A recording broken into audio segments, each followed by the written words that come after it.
Theresa May is useless. One of the worst politicians this country has foolishly allowed to hold high office.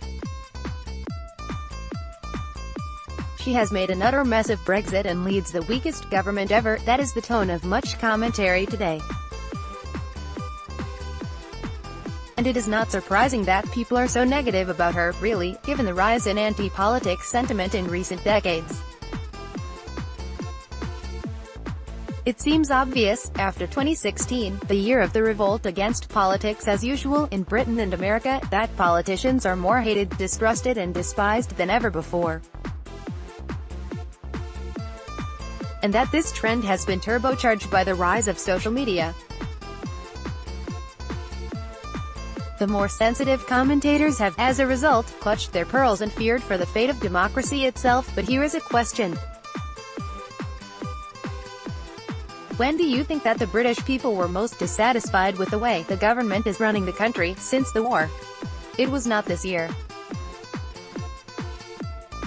It was not during the coalition government, when everyone seemed to dislike David Cameron because of austerity and Nick Clegg because of tuition fees. It was not in Gordon Brown's time, despite the outrage over MPs' expenses, although his personal ratings were terrible. It was not in the last years of Tony Blair, as the spiked walls of the right and the so-called left closed in on their cornered prey. It wasn't under Thatcher, despite her presiding over 4 million unemployed. Nor Wilson or Callaghan, although they presided over strikes, inflation and decline. Nor even Heath with his 3-day week or Eden at the time of Suez. It was under John Major.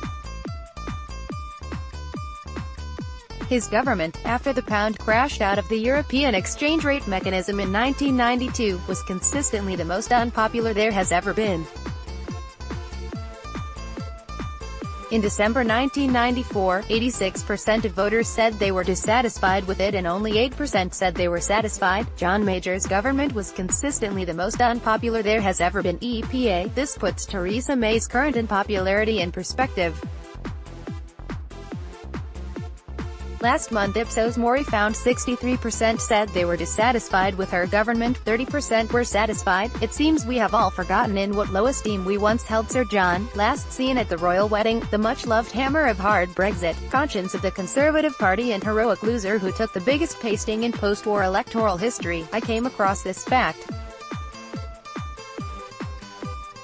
thanks to the long perspective offered by a fascinating new book about the rise of anti-politics, called The Good Politician, by Nick Clark, Will Jennings, Jonathan Moss and Jerry Stoker. The authors found that voters, the book is about the UK but it looks to the US too, have indeed become more suspicious of politicians, and more skeptical about politics, since the Second World War.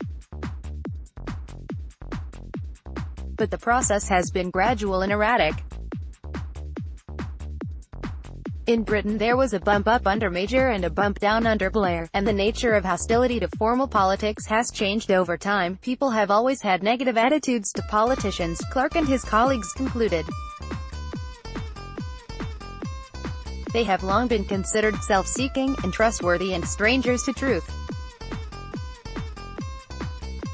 But in the 21st century they are also increasingly seen as out of touch, different from, and unsympathetic to, the mass of normal citizens.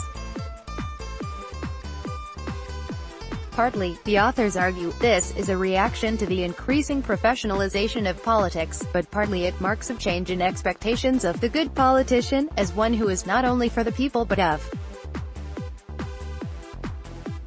the people. Dissatisfaction with the government. Graph from The Good Politician, by Clark, Jennings, Moss and Stoker. In the past the good politician could be a distant, patrician leader who wanted the best for their people. Now, the ideology of intimacy means the requirements of successful politicians are more demanding. They must be authentically in touch with normal life. The book suggests that it is harder to be a good politician now because of the demands of better informed voters and unforgiving media saturation. It is worrying that people have become more negative about what the authors call the activities and institutions required for collective and binding decision-making in plural societies, but, they suggest, we are a long way yet from undermining the consent needed for democracy to function. Brexit may have upset a lot of people, but it was that nice, kindly John Major who came much closer to destroying democracy as we know it. More about anti-politics Theresa May Brexit Donald Trump reuse content.